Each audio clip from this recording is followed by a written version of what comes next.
So it's also a reminder for me, and also I could also share it as a reminder to us na alam mo naman natin na nakaraan lang is nawalan po ako ng ama, earthly father, and dun ko talaga nakita na life is like a vapor. Hindi natin alam kung hanggang kailan tayo mabubuhay dito sa mundong ito. Hindi natin alam kung kailan tayo punin ng Panginoon, at hindi rin natin alam kung kailan ang darating, kung kailan ang tamang dating or second coming ng Panginoon. So, the question here is, am I living a life that Christ wants me to be? So, bali ang title po is Only One Life. Nag-iisang buhay. So, I want to challenge every one of us na we must treasure the life, the only one life that God has given to us. So, wag po sana tayong maniniwala sa paniniwala ng iba na mamamatay tayo is ma-reincarnate po tayo. So, yung paniniwala po kasi ng iba is after this life, meron po tayong kumbaga yung buhay po natin is mapupunta sa ibang hayop, or yung buhay po natin is mapupunta sa iba, which is once po na matapos na ang ating buhay dito is yun po, the judgment. Sabi nga sa Hebrews chapter 9 verse 27, sa usually ginagamit po natin pag nagsoul winning tayo, yung mga po, and as it is appointed unto man once to die, but after this is the judgment. So, as a challenge sa atin yan, sa gabing ito, is paano ba ako mabubuhay sa makasala ng mundong ito? Or paano ko ba gagamitin ang nag-iisang buhay ko sa mundong ito? So, sabi nga dito, only sa alam ko, common din tayo sa kantang ito, only one life will soon be past. Only what's done for Christ will last. So, alam ko, familiar din tayo sa song na Only One Life. So, first point na gusto kong i-share sa atin yan is,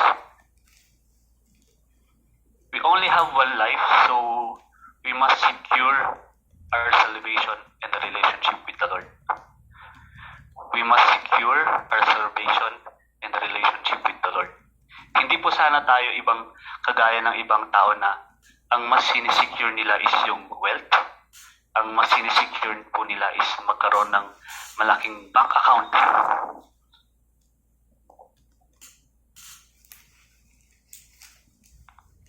Yun po, parang mas gusto nilang, ang una nilang sinisecure is yung worldly or yung earthly things. So, we as Christian, ang kailangan nating unang i-secure is a relationship with the Lord Jesus Christ. Kasi nga, yung buhay natin dito is minsan lang tayo mabubuhay sa mundong ibabaw. So, ang kailangan natin is, we must secure our salvation, we must secure our eternity with the Lord. Sabi nga, 1 Peter chapter 1 verse 23, being born again, not of corruptible seed, but of incorruptible, by the word of God, which liveth and abideth forever. So yun po ang lagi nating i-remind sa sarili natin. Ano ba yung pinaka-goal ko sa mundo? Ano ba yung mas pinaka-iingatan ko habang nabubuhay ako? Is it my work? Is it my family? Yes, we must care for our family, we must love our family.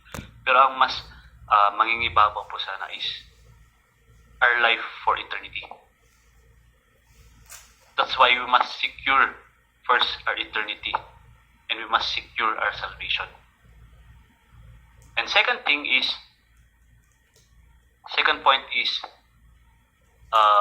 once we already secured, or once we already have our personal relationship with the Lord Jesus Christ, let us be useful in God's ministry. Let us be useful in God's ministry. Kasi ang nangyayari po sa atin, ang nangyayari po sa iba is, ang inisip nila, once na na-save na sila, mag-stop na po sila doon. At di bale, save naman na ako. Wala na akong ibang kailangang gawin. Wala na akong kailangang isipin. Ang importante, save na ako. Which is, yun po yung wrong perspective about sa salvation. Sabi nga, we are being productive in a lot of things. We are being productive in other work.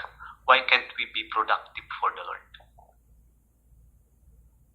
So kung nagagawa nating maging productive sa ibang bagay, nagagawa nating productive sa ating mga trabaho, nagiging haupang tayo sa ating trabaho, why can't we be very good sa paggawa ng ministry or sa pagiging laborer ng Panginoon? So sabi dito, enjoy life serving the Lord.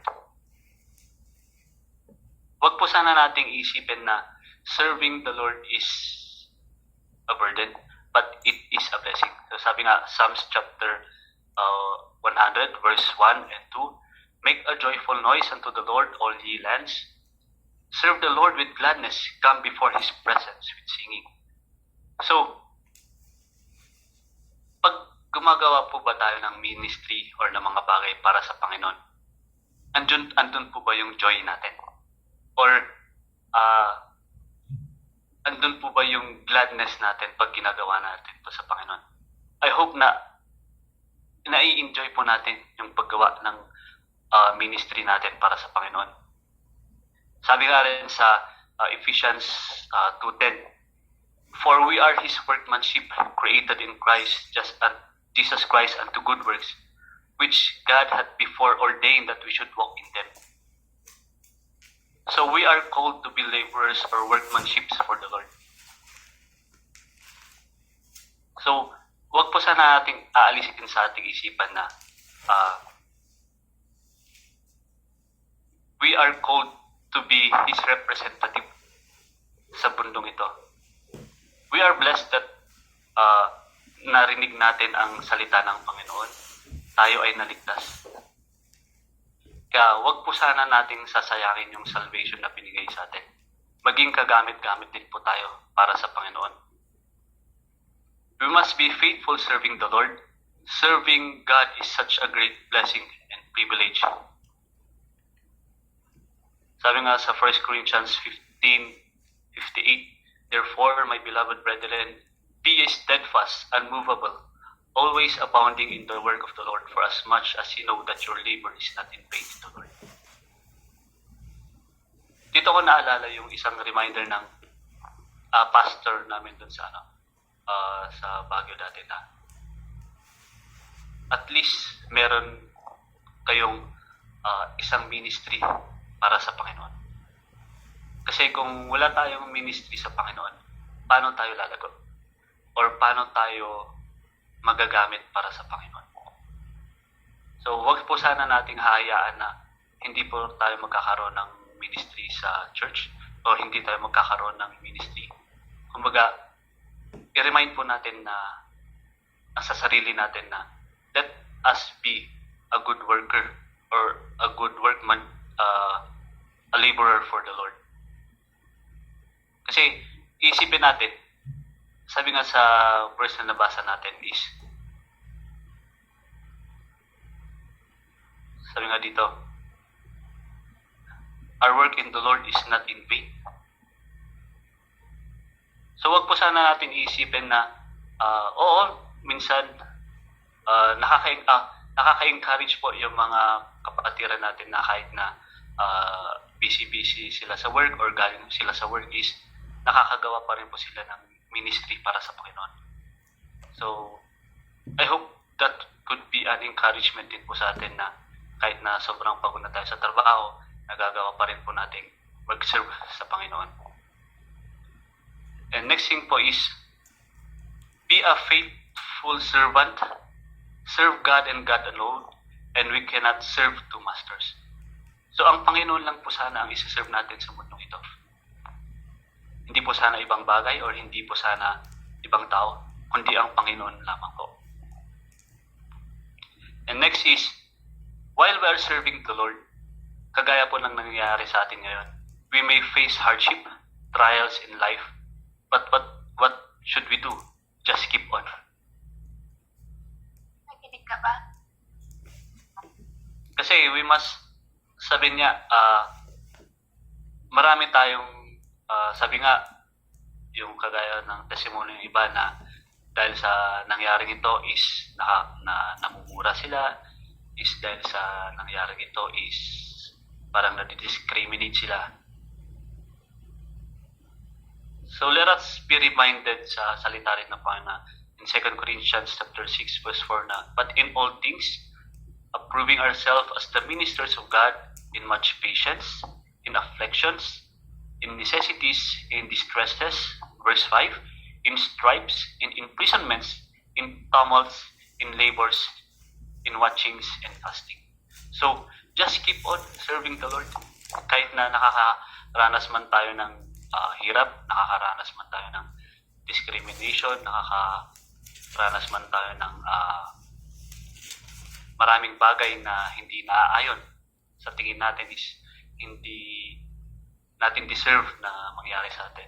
But we must still keep on serving the Lord. And also, as a workmanship or as a labor of the Lord, ang being blessing niyan is we must bear fruit para sa Panginoon. So we must also need to bear fruit for the Lord. Hindi po sana yung yes, we are working for the Lord, pero kailangan din natin mag-bear fruit para sa Panginoon. Hindi lang po sana yung kumbaga napipilitan tayo sa paggawa ng ministry or paggawa ng mga bagay para sa Panginoon. But we must also bear fruit for the Lord kasi para sa atin din po yan. Para sa ikakalago rin po natin bilang Kristiyano. And third point, lastly, is be a blessing and shining testimony to others. So once we are saved, yun nga, we will be a workmanship for the Lord. And lastly is, we must be a blessing and shining testimony to others. Sabi nga sa Matthew 5:16, let your light so shine before men that they may see your good works and glorify your Father which is in heaven. So, sana maging blessing din po tayo sa ibang tao, maging blessing din po tayo sa mga kakilala natin, sa mga kaibigan natin. Huwag po sana natin sayangin ang isang buhay na, kumbaga, isang buhay natin na nagiging burden tayo sa ibang tao. Nagiging pabigat tayo sa ibang tao. But we should be an encouragement to them, but we should be a blessing to them, and we should be a good testimony to them. Sabi nga rin dito sa, you may enjoy this life or hate this life, but if you live the Christian life, you will surely enjoy it. So you live your life wisely, not foolishly.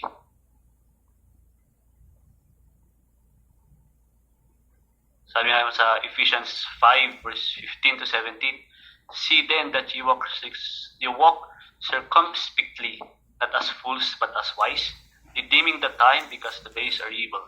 Wherefore, be ye not unwise, but understanding what the will of the Lord is. So, kailangan nating isipin kung paano ba tayo magiging mabuhay ng gamit-gamit para sa Panginoon, and paano ba tayo magiging blessing para sa Panginoon and blessing din para sa iba.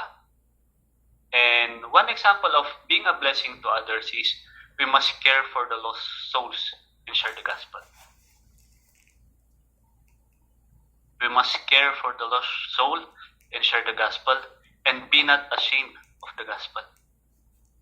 Huwag po sana natin ikakahiya ang pag-share ng salita ng Panginoon.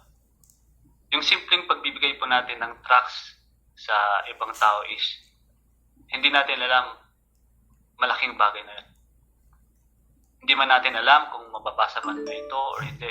But still, we must still give tracts sa mga tao. And if we have much time, we can share the word of God to them. We can explain it to them. Para yung joy na na-receive natin, yung joy na natatamasa natin, or yung blessing na nare-receive natin, is ma-receive din po nila. And next is, we must love to pray, and we must also love the Word of God. Sabi nga, John 14:15, if you love me, keep my commandments. Kung mahal talaga natin ang Panginoon, kailangan natin i-keep ang kanyang salita sa ating buhay. Kasi kung hindi natin i-keep ang salita na sa ating buhay, how can we,